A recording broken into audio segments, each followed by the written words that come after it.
Hello guys, welcome again to my YouTube channel. तो अभी जैसे जून का मंथ एंड होने वाला है और कई लोग जैसे एडवांस टैक्स भी फाइल करते हैं, तो उसी से रिलेटेड आज आपको कोई भी कंफ्यूजन है तो डेफिनेटली वो मैं दूर करने का पूरा ट्राई करूँगी। तो ये फाइनेंशियल ईयर 24-25 की बात है। ठीक है, अभी कौन सा चल रहा है? अभी जो है आपका 24-25 ही चल रहा है। बट अगर इस फाइनेंशियल ईयर का अगर आपको टैक्स एडवांस में फाइल करना है तो ड्यू डेट कौन सी होती है? ड्यू इन जून 15। तो जून 15 तो जा चुकी है।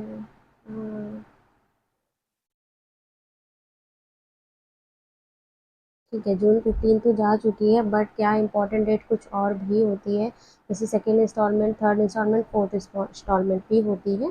तो वो आप कर सकते हैं। मेड इन 4 इंस्टॉलमेंट में आप पे कर सकते हैं। तो इसी के बारे में आज पूरी चीज़ें हम डिटेल में देखेंगे। तो क्या क्या हम देखने वाले हैं? एडवांस टैक्स क्या होता है, किसको पे करने की ज़रूरत है, ड्यू डेट्स क्या होती है, कैलकुलेट एडवांस टैक्स कैसे करेंगी, पेमेंट मोड क्या रहेगा, कंसिक्वेंसेस क्या रहेगा नॉन पेमेंट का, advance tax of different tax payers and कुछ क्वेश्चंस। तो डेफिनेटली आपको शुरू में भी थोड़ा कंफ्यूजन हो गया होगा कि क्या जून 15 तो चली गई तो ये क्यों है, तो इसीलिए। ओके, तो आगे बढ़ते हैं। एडवांस टैक्स क्या होता है? एडवांस टैक्स जो होता है कि आपकी टोटल टैक्स लायबिलिटी अगर 10,000 से ऊपर बनती है किसी भी फाइनेंशियल ईयर में, तो आप एंटायर टैक्स एक बार पे करने की जगह आप throughout the year installment में पे कर दीजिए। ठीक है, तो ये सिस्टम आपको हेल्प करता है कि आपके इनकम फ्लो बनी रहे और आपका जो टैक्स का एक साथ पे करने का जो बर्डन होता है वो आप पे नहीं पड़ेगा। ठीक है, नेक्स्ट है, उसके बाद है वो नीड्स टू पे, किसको पे करने की ज़रूरत होती है, जैसे एज पर सेक्शन 208 एडवांस टैक्स आपके इंडिविजुअल। देखिए, आपके सैलरीड एम्प्लॉयर है, कोई फ्रीलांसर है, प्रोफेशनल बिजनेस है, कॉर्पोरेट एंटिटीज़ है। ठीक है, वो जो है टैक्स को एडवांस में पे कर सकते हैं। बट यही है कि आपका जो टैक्स लायबिलिटी है वो 10,000 से ऊपर की अगर आपकी बन रही है पिछले कई फाइनेंशियल ईयर से और आपको लग रहा है कि ठीक है अभी भी बनेगी, तो आप उसको एडवांस में भी कर सकते हैं। कुछ कंडीशंस होती है, जैसे द टैक्स टोटल। देखिए, क्या होता है, टोटल टैक्स लायबिलिटी अगर आप सैलरीड पर्सन है तो आपका टीडीएस तो डिडक्ट होता ही होगा।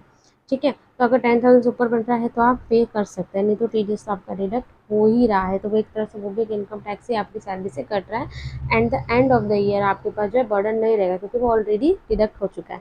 बट सपोज दैट आप फ्रीलांसर हैं, ठीक है, कोई प्रोफेशनल आपका बिजनेस है जहाँ आपका टीडीएस नहीं कटता है, तो वहाँ आप इसको ज़रूर कर सकते हैं। उसके बाद है कोई रेसिडेंट सीनियर सिटीज़न है 60 एज का, ठीक है, उनके फाइनेंशियल ईयर है, उसके पास उनकी कोई ऐसी इनकम नहीं है, तो फिर वो लायबल नहीं होते हैं। ठीक है, इस चीज़ के लिए। नेक्स्ट है salaried individual. If the employer हैज़न deduct enough TDS, अगर आपको लगता है आपका टीडीएस इनफ नहीं डिडक्ट हो रहा है, कम डिडक्ट हो रहा है, तो आप करिए। उसके बाद है फ्रीलांसर प्रोफेशनल्स होते हैं, इनकी अलग अलग तरह से इनकम्स आती है। कई बार टीडीएस तो देखिए अमाउंट पर डिपेंड करता है, आपका 50,000 से ऊपर का कहीं पे बिल बन रहा है तभी आपका टीडीएस कटेगा, अदरवाइज वो नहीं कटेगा। तो इस चीज़ से। नेक्स्ट है बिजनेस ओनर्स होते हैं, जो बिजनेस ओनर्स होते हैं, ठीक है, उनके तो ईयर एंड में उनकी सैलरी, उनका सारा जो है बिजनेस का जो फाइनेंशियल ईयर क्लोज होगा अकाउंट्स करेंगे, बट फिर भी उनको पता तो होता ही है कि ठीक है उनकी इतनी सैलरी आ रही है प्लस इतना इनकम है जो भी है, तो एक आइडिया तो होता ही है। हाँ, बट ऐसा नहीं कि आपने एक्स्ट्रा पे कर दिया तो आपको रिटर्न नहीं मिलेगा, तो आपको रिटर्न भी मिल जाता है। अगर आप इन्वेस्टर्स है, कैपिटल गेन हो रहा है, इंटरेस्ट इनकम आ रही है, रेंटल इनकम आ रही है, तो उसी के लिए भी ये सपोज कि ये मेनली इसलिए है ताकि आपका एकदम से जो है सारा का सारा आपके ऊपर बर्डन ना पड़े। सपोज आपका 1 लाख टैक्स आ रहा है, तो आप उसको 4 इंस्टॉलमेंट में धीरे धीरे पहले पे कर दीजिए, तो आपको भी ईजी रहेगा। इंपॉर्टेंट डेट से अगर बात करें तो 4 इंस्टॉलमेंट्स होती है फाइनेंशियल ईयर में। 1 जून 15 की जा चुकी है, सितंबर, दिसंबर एंड मार्च ये अभी बची हुई है। आप चाहे तो इसमें कर सकते हैं। अब इसको आप कैलकुलेट कैसे करेंगे? डेफिनेटली क्वेश्चन आता है, तो उसमें क्या होता है कि एस्टिमेट कीजिए आपकी टोटल इनकम कितनी है सभी सोर्सेज से मिला के, salary, business profit, capital gain, interest, rental income से। उसमें से आप सारे अलाउंस एक्सपेंसेस आप डिडक्ट कर लीजिए, जो भी आपको डिडक्शंस मिलती है, एटीसी हो गया, एटीडी हो गया, एक्सेट्रा, कुछ भी है, लोन वगैरह कुछ भी आपने लिया हुआ है, इंश्योरेंस है, इन नॉर्मल सेक्शन की भाषा में नाम बोल के अगर मैं नॉर्मल बोलूँ, इंश्योरेंस हो गया, हेल्थ इंश्योरेंस हो गया, और आपने कोई लोन लिया हुआ है, कोई आपकी इन्वेस्टमेंट हो गई, सपोज़ दैट आपने एफडीज़ कराई हुई है, या फिर आपका कोई पिछले साल का लॉस हो रहा है, तो वो सब आप एडजस्ट करके आप देखिए कि कितना आपका बन रहा है। उसके बाद आप टैक्स लायबिलिटी कैलकुलेट करेंगे। एप्लीकेबल जो भी टैक्स रेट होते हैं लगभग हर साल सेम ही होते हैं, थोड़ा बहुत ही चेंज होता है। उसके बाद है टीडीएस को जो आपने ऑलरेडी पे किया हुआ है वो आपको लेस करना है। उसके बाद कैलकुलेट करना है remaining tax liability first installment, तो कितना करना है 15%। ओके, उसके बाद देखिए हम एग्जांपल लेके भी समझते हैं। तो सपोज दैट आपकी एस्टिमेटेड टोटल इनकम आती है 12 लाख, आपको रिडक्शन मिलता है 1,15,000, तो आपका अमाउंट बन जाएगा 10,50,000। तो अब देखिए टैक्स लायबिलिटी के अकॉर्डिंग 2,50,000 पे तो आपका एग्जेम्प्ट रहेगा। उसके बाद 2,50,000 1 से 5 लाख तक आपका 5% के हिसाब से 12,500 का टैक्स बनता है।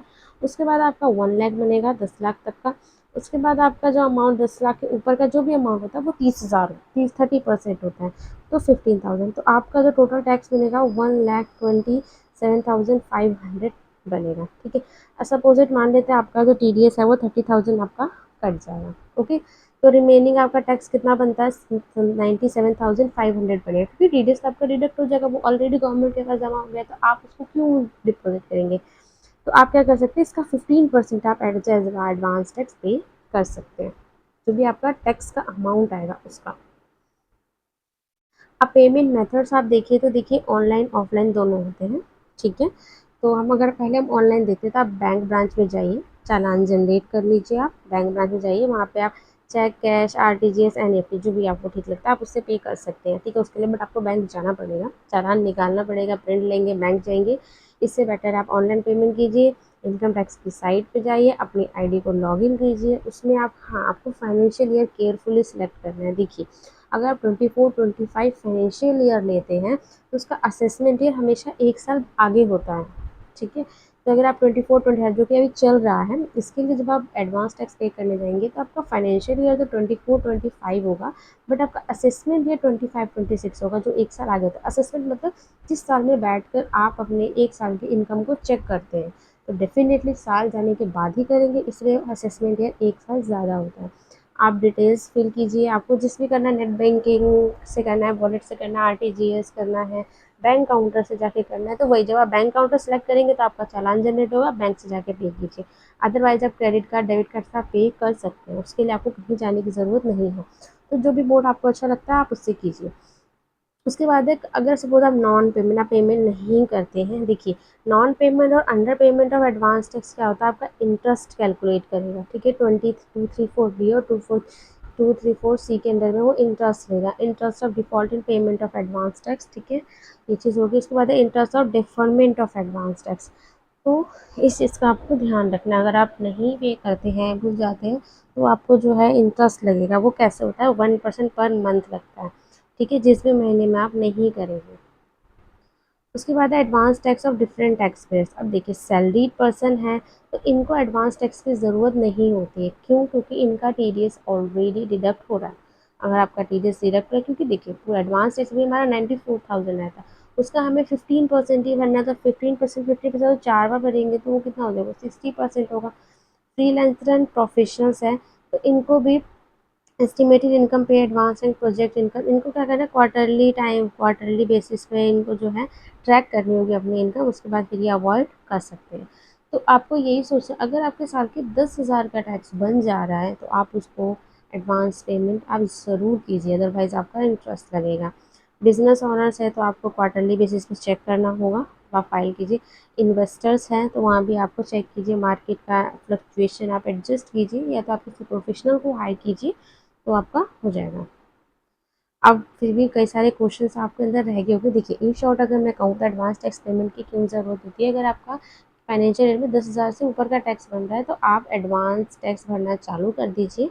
ठीक है, ऑफलाइन ऑनलाइन किसी भी मोड से आप भर सकते हैं, अगर आप नहीं भरेंगे तो आपका इंटरेस्ट लगेगा, इंटरेस्ट आप कर सकते हैं फाइन, वो 1% पर मंथ लगेगा सब कुछ। ठीक है, और नेक्स्ट ये चीज़ है कि सैलरीड पर्सन को अगर आपकी सैलरी आ रही है तो आपको पता होगा सैलरी जो आती है वो TDS को डिडक्ट होके आती है। कईयों का एवरी मंथ TDS डिडक्ट होता है, क्वार्टरली TDS डिडक्ट होता है, या साल के एंड में डिडक्ट होता है, तो वो तो ठीक है, डिपार्टमेंट खुद ही कर रहा है डिडक्ट। ठीक है, आप चाहे प्राइवेट जॉब करते हैं, प्राइवेट भी अगर किसी बड़ी कंपनी में करते हैं तो आपको वो TDS डिडक्ट करके ही आपको सैलरी देते हैं। अगर आपकी सैलरी टैक्सेबल होती है, साल की 2.5 लाख से ऊपर जाएगी तो वो TDS डिडक्ट कर देते हैं। ठीक है, तो इस चीज़ का आप कई कई कंपनीज़ में अगर उनके 5 लाख का पैकेज है तो वो नहीं करते, क्योंकि जब आप आयकर फाइल करने जाएंगे तो टैक्स तो लगता नहीं है, तो इस चीज़ का आपको ध्यान रखना है। ओके, तो अब हम क्वेश्चन देखते हैं, what happen if I miss first installment. अगर आप फर्स्ट इंस्टॉलमेंट मिस कर देते हैं, देखिए जो कि जून 15 जा चुकी है, अगर आप मिस कर चुके तो आपका इंटरेस्ट चार्ज होगा 234C लेट पेमेंट के लिए। क्या can I revise my advance tax payment? Yes, आप एडवाइस कर सकते हैं, आप एडिशनल टैक्स भी भर सकते हैं इंस्टॉलमेंट में। नेक्स्ट इंस्टॉलमेंट आप उसको कवर कर सकते हैं, ऐसा कोई इशू नहीं है।